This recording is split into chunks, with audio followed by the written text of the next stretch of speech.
পর্যটক সমাগমে মুখরিত কক্সবাজার সমুদ্র সৈকত, হোটেল মোটেলে উপচে পড়া ভিড়। জুলাই গণঅভ্যুত্থানে খুলনায় হতাহত অনেকেই, খোঁজখবর না নেয়ায় স্বজনদের ক্ষোভ। এবং দেশের কয়েক জেলায় বয়ে যাচ্ছে মৃদু শৈত্যপ্রবাহ, বিপর্যস্ত জনজীবন।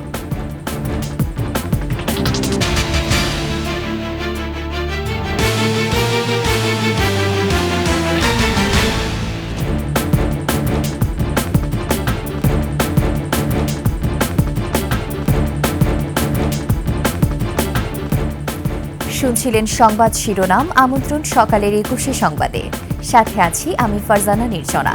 দর্শক, ২১শে টেলিভিশনের সংবাদ একসাথে সরাসরি দেখতে পাবেন আমাদের ফেসবুক পেজ www.facebook.com/2124 অনলাইনে।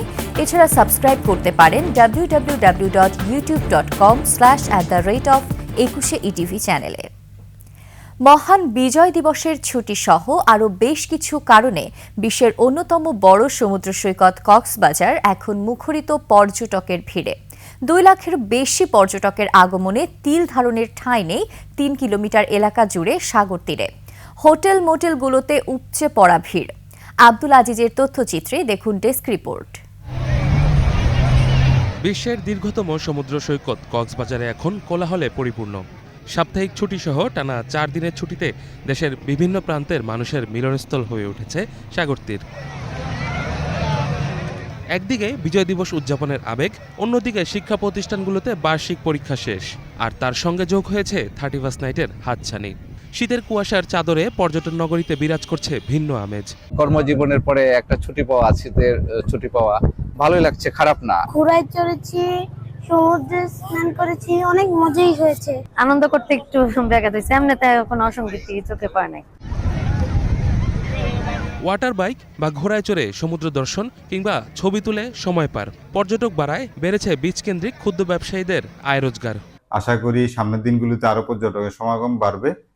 তো পর্যটকদের নিরাপত্তার সাথে জেলা প্রশাসন, টুরিস্ট পুলিশ, জেলা পুলিশ এবং ব্যবসায়ী যারা নেতৃবৃন্দ আছে, আমরা সচেষ্ট রয়েছি।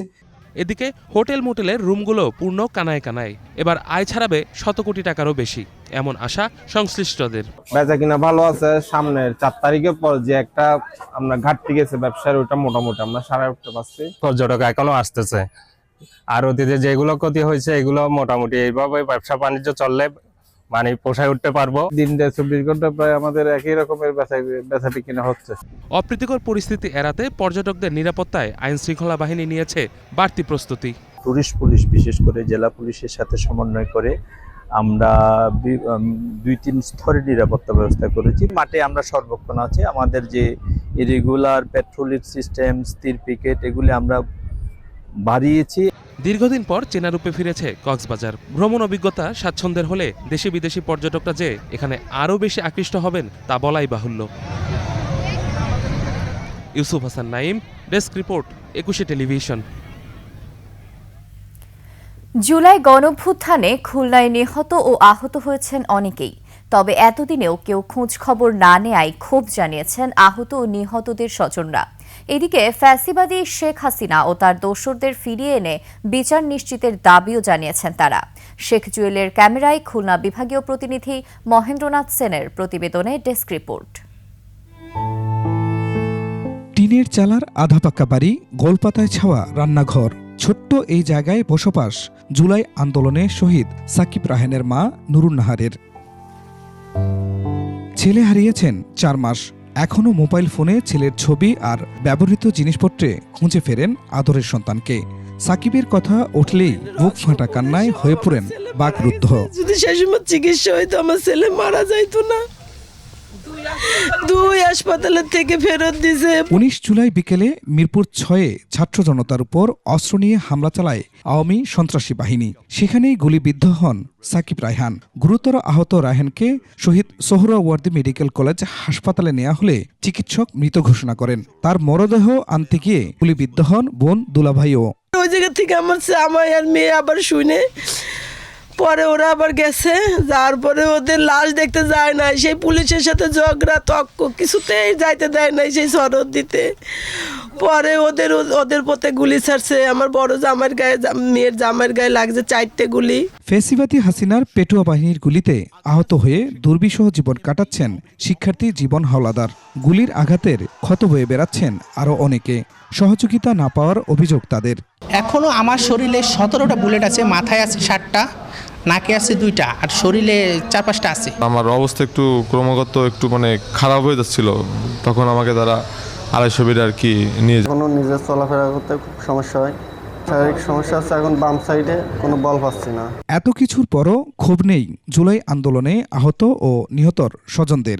চাওয়া একটাই, গণহত্যায় জড়িতদের আইনের আওতায় এনে দৃষ্টান্তমূলক শাস্তি। আমরা মারা চাই যে হাসিনা জানি বিচার হয়, হাসিনার বিচার হলে আমাদের ভালো লাগবে। খুরশিদ আলম মুকুল, ডেস্ক রিপোর্ট, 21 টেলিভিশন। মানুষ নাকি আর বুড়ো হবে না, বয়স বাড়লেও অটুট থাকবে তারুণ্য। আশ্চর্য শোনালেও সত্য আবিষ্কার হয়েছে বার্ধক্য প্রতিরোধে ফুড সাপ্লিমেন্ট। বাংলাদেশি বংশোদ্ভূত ব্রিটিশ বিজ্ঞানী ডক্টর আরিফ শেখ এর এই অনন্য আবিষ্কারের কার্যকারিতা যাচাইয়ে এরই মধ্যে বঙ্গবন্ধু মেডিকেল বিশ্ববিদ্যালয় হাসপাতালে শুরু হয়েছে ক্লিনিক্যাল ট্রায়াল। শিউলি শবনমের রিপোর্ট। মানুষের শরীরে রোগ প্রতিরোধ ক্ষমতা বাড়াতে অতি গুরুত্বপূর্ণ ভূমিকা পালন করে থাইমাস গ্রন্থি নামে একটি অঙ্গ। তবে বয়স বাড়ার সাথে সাথে গ্রন্থিটির কার্যক্ষমতা ধীরে ধীরে কমতে থাকে, ফলে নানা রোগশোকে আক্রান্ত হয় মানুষ। বৈজ্ঞানিক পদ্ধতিতে আবিষ্কৃত ওষুধের মাধ্যমে থাইমাস গ্রন্থির কার্যক্ষমতা বাড়াতে বিশ্বের প্রথম বিজ্ঞানী হিসেবে 2022 সালে গবেষণা শুরু করেন ব্রিটিশ ওষুধ আবিষ্কারক ডক্টর আরিফ। তার এই কাজে সার্বক্ষণিক পরামর্শ দিয়ে সহায়তা করেন ভায়াগ্রার আবিষ্কারক হিসেবে সর্বাধিক পরিচিত খ্যাতিমান ওষুধ আবিষ্কারক ডেভিড ব্রাউন। থাইমাসের যে পরিবর্তন হচ্ছে বা ফাংশন কমে যাচ্ছে 1% করে, এটাকে তো যদি আমি 0.5 করতে পারি মনে হয়, তাহলে সেক্ষেত্রে হচ্ছে বয়স 40 ঠিকই হবে, কিন্তু আপনার মলিকুলার এজটা হবে হচ্ছে 35, মানে 35 বছর আপনার যে রোগ প্রতিরোধ ক্ষমতা থাকার দরকার ছিল 40 বছর যে আপনি সেরকম থাকতে পারবেন। মানবদেহের জন্য নিরাপদ 18টি প্রাকৃতিক উপকরণ দিয়ে তৈরি ডক্টর আরিফের এই ফুড সাপ্লিমেন্ট। এর কার্যক্ষমতা যাচাইয়ে এরই মধ্যে বিএসএমএমইউতে 260 জন সুস্থ স্বেচ্ছাসেবীর ওপর পরীক্ষামূলক কাজ শুরু হয়েছে। এর মাধ্যমে একটি নিরাপদ চিকিৎসা পদ্ধতি গড়ে তোলার ব্যাপারে আশাবাদী তিনি। এমন একটা ফর্মুলেশন তৈরি করেছে যেই ফর্মুলেশন দিয়ে আপনার এই সাপ্লিমেন্টটা আপনার থাইমাস গ্ল্যান্ডকে সতেজ রাখবে এবং প্রপার নিউট্রিশনটা আপনি প্রতিদিন পাবেন। ডক্টর আরিফ মনে করেন তার এই আবিষ্কার বিশ্বের নানা প্রান্তে বসবাসরত বাংলাদেশি বিজ্ঞানী ও গবেষকদের উদ্বুদ্ধ করবে। আমাদের অনেক প্রতিকূলতা আছে, কিন্তু যদি আমি কাজটা পুরোপুরি সফলভাবে করতে পারি তাহলে এটা একটা মাইলস্টোন হবে যে আমি ইংল্যান্ড থেকে এসে বাংলাদেশে এসে আমি ক্লিনিক্যাল ট্রায়াল করে এই ট্রায়ালের রেজাল্ট দিয়ে ইংল্যান্ডের মানুষজন অথবা ওয়েস্টার্ন ওয়ার্ল্ডের মানুষজন এই মেডিসিনটা খাবে। এটা আমার জন্য অত্যন্ত গর্বের বিষয়। ডক্টর আরিফ ঢাকা বিশ্ববিদ্যালয় থেকে মাইক্রোবায়োলজিতে স্নাতক শেষ করে 2006 সালে সম্পূর্ণ স্কলারশিপ নিয়ে উচ্চতর গবেষণা করতে ইংল্যান্ডে যান। যৌথভাবে যুক্তরাজ্যের সেন্ট আন্দ্রুস, অক্সফোর্ড এবং যুক্তরাষ্ট্রের ডেলাওয়ার বিশ্ববিদ্যালয় থেকে তিনি পিএইচডি সম্পন্ন করেন। ডক্টর আরিফের কাজের মধ্যে নিউমোনিয়ার ওষুধ আবিষ্কারে গুরুত্বপূর্ণ ভূমিকা ও ক্যান্সার নিয়ে গবেষণা উল্লেখযোগ্য। সুস্থ থাকার জন্য আপনার যেটা দরকার হচ্ছে ব্যালেন্স ডায়েট, সুষম খাদ্য। যেটা শিউলি শবনম, 21 টেলিভিশন, ঢাকা। দেশের কয়েক জেলায় আজও বয়ে যাচ্ছে মৃদু শৈত্যপ্রবাহ। কুয়াশা আর কনকনে ঠান্ডায় কিছুটা বিপর্যস্ত জনজীবন। তাপমাত্রা কমেছে ঢাকা সহ দেশের অন্যান্য জেলাতেও। মৃদু শৈত্যপ্রবাহ বইছে পঞ্চগড়ের তেঁতুলিয়া এবং মৌলভীবাজারের শ্রীমঙ্গলে। সকাল 6টায় তেঁতুলিয়ায় সর্বনিম্ন তাপমাত্রা রেকর্ড করা হয়েছে 9.3 ডিগ্রি সেলসিয়াস। 12 ডিগ্রির ঘরে নেমেছে দেশের বেশিরভাগ জেলার তাপমাত্রা। কিছু কিছু জায়গায় ঘন কুয়াশা থাকায় বিঘ্ন হচ্ছে যানবাহন চলাচল। হাড় কাঁপানো ঠান্ডায় বিপাকে পড়েছেন ছিন্নমূল মানুষ। গতকাল দেশের সর্বনিম্ন তাপমাত্রা ছিল মৌলভীবাজারের শ্রীমঙ্গলে 9.2 ডিগ্রি সেলসিয়াস।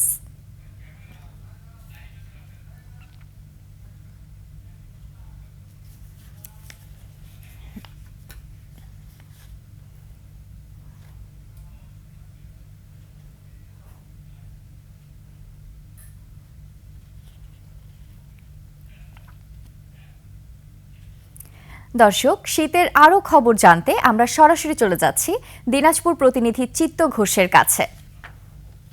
চিত্ত ঘোষ, আশা করি আমাকে শুনতে পাচ্ছেন। আপনি দিনাজপুরের আবহাওয়ার অবস্থা এবং শীতের সার্বিক পরিস্থিতি আমাদের জানাবেন। হ্যাঁ রিজুলা, আমি দিনাজপুরে আজকে সকাল 6টায় তাপমাত্রা রেকর্ড করা হয়েছে 11 ডিগ্রি সেলসিয়াসে, এবং আজকে মধ্যরাত থেকেই আপনার মৃদু শৈত্যপ্রবাহ রয়েছে। বাতাসের আর্দ্রতা আছে 92 ভাগ, এবং বাতাসের গতিবেগ আছে ঘন্টায় 1 কিলোমিটার। কনকনে ঠান্ডা অনুভূতি হচ্ছে, এবং আজকে সকাল থেকে কুয়াশাটা তেমন না থাকলেও মানে কনকনে শীত অনুভূত হচ্ছে। শহরের লোকজন চলাচল কম করছে, এবং কয়েকদিনের কুয়াশার কারণে ঠান্ডাটা সেভাবে অনুভূত না হলেও গত মধ্যরাত থেকেই আপনার এই কনকনে বাতাস মানে মৃদু শৈত্যপ্রবাহ প্রবাহিত হয়েছে, এবং এখন কনকনে ঠান্ডা অনুভূতি হচ্ছে।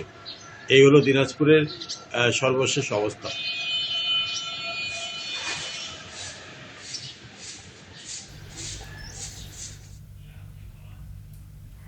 ধন্যবাদ চিত্ত ঘোষ। দর্শক, আমরা এতক্ষণ যুক্ত ছিলাম দিনাজপুর প্রতিনিধি চিত্ত ঘোষের সাথে। এবারে নিচ্ছে একটি সংবাদ বিরতি। যখন ফিরছি তখন অন্যান্য সংবাদের সঙ্গে আরও থাকবে। ইতালিয়ান ফুটবল লিগে লাজিওকে 6-0 গোলে হারিয়েছে ইন্টার মিলান। মেয়ের জন্য ফিউচার প্ল্যান করে রেখেছি আমার ফাইন্যান্সিয়াল পার্টনার আইডিএলসির সাথে।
আর স্পোর্টসের নিউজ কিছুই কিন্তু আমার স্ক্রিপ্টে নেই ভাইয়া।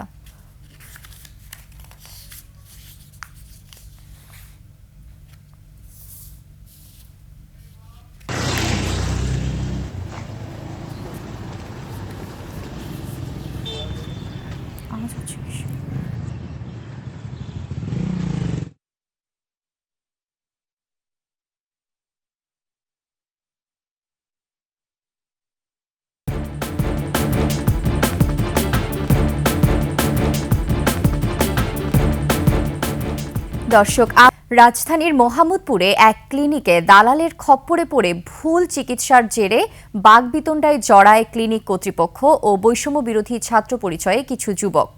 বাগবিতণ্ডার এক পর্যায়ে হাতাহাতির ঘটনা ঘটে। সিসিটিভি ফুটেজ মুছে ফেলা, ক্লিনিকে ভাঙচুরের চেষ্টা, জোর করে আটকে রাখা, মোবাইল আটকে রাখা ও টাকা লুণ্ঠনের অভিযোগ করা হয় দুই পক্ষ থেকেই।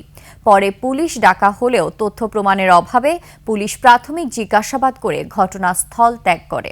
ওই ক্লিনিক মালিকের বিরুদ্ধে দালালের মাধ্যমে রোগী এনে চিকিৎসার নামে টাকা আত্মসাতের অভিযোগ উঠেছে।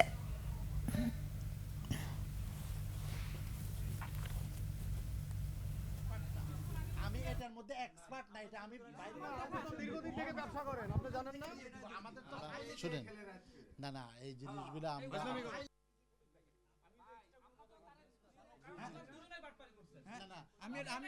আমরা হসপিটালের অনুমোদন দেখাবো এবং আমরা এটা মামলাতে যাব। হ্যাঁ, এখন আমরা দেখাই দেবো, আমরা মামলা করব। আমার ফাইল তো এখানে সম্পূর্ণ সবকিছু নিয়ে গেছেন। এই এখানে যারা 20-25 জন লোক যারা আসছিল না, আমরা তখন তো আমি ছিলাম না, ওনাকে সিসি ফুটেজ এখানে দেখাই দেব। 20-25 জন লোক আসছিল। আমরা যে নিয়ে ওনার ওয়াইফ না না হ্যাঁ ওনার ডকুমেন্টস গুলো ওনার ওয়াইফ নিয়ে ছিঁড়ে ফেলছে। আর এরই সাথে শেষ করছি সকালের 21 সংবাদ। যাবার আগে সংবাদ শিরোনামগুলো আরও একবার। পর্যটক সমাগমে মুখরিত কক্সবাজার সমুদ্র সৈকত, হোটেল মোটেলে উপচে পড়া ভিড়। জুলাই গণঅভ্যুত্থানে খুলনায় হতাহত অনেকেই, খোঁজ খবর না নেয়ায় স্বজনদের ক্ষোভ। এবং দেশের কয়েক জেলায় বয়ে যাচ্ছে মৃদু শৈত্যপ্রবাহ, বিপর্যস্ত জনজীবন।